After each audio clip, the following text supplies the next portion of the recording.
the lane as part of the Fosse Way up opposite the woods at Beacon Hill in late 79, about 1980. I noticed it was empty apart from rubbish dumped by the locals, and did quite a bit of clearing and moved on.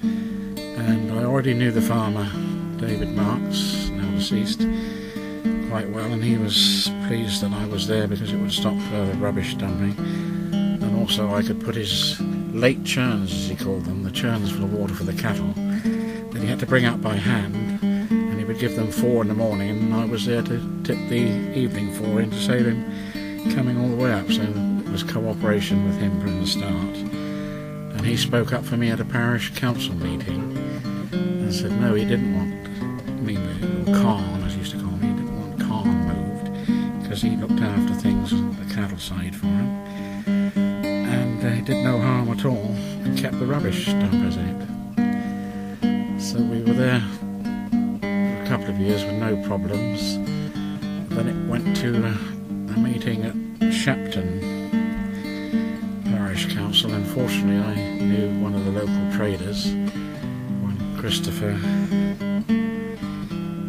what's his name, Chris Chalice, who was also, I suppose if you like, on my side, and he spoke up for me in the Shapton Parish Council meeting.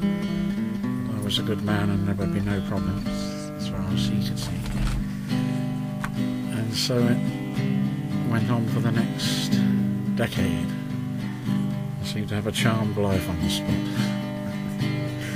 And of course the local equestrians on their horses were pleased to see a bit of colour, and they didn't mind saying so. So no one seemed to have any objections in the earlier days.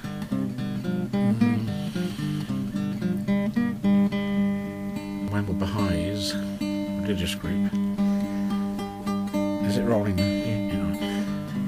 The local members of the Baha'i faith brought up some Blackfeet Indian to meet me because they thought that, I think they thought my site was the nearest equivalent of England, that the Blackfeet Indians would understand here was someone leading a nomadic life and next to nature like the Indians had always been.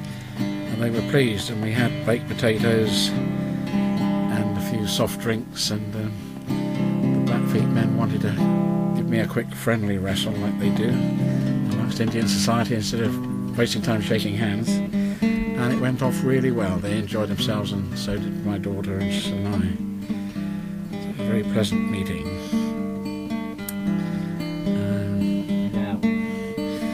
Now on a bright sunny day one summer, a rather large man on a rather slim bicycle came down the lane and said could he get through following the Fosse Way to the next section. I said he certainly could, and the track had been moved, but he would find his way down to the next section. Later on that day he came back with a lady in a car and introduced her as Jenny DeYoung as his producer, and he was in fact Tom Vernon, famous for his On the Road series of books and radio programmes, and would be mind being interviewed because he wanted to get as many characters that were living on the Fosse Way as possible down for future radio programmes and for his book. And he was very entertained to watch the children who were spending that day giving away kittens. We put a sign on a telegraph pole. In fact, we can't bear to see the kittens harmed.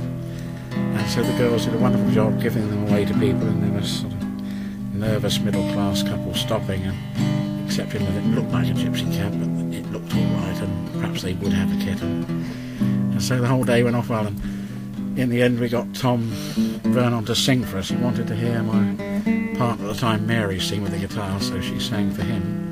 And then we got old Tom Vernon to sing for us, and the whole thing ended up on a radio show and in his book. But it was a very pleasant day altogether.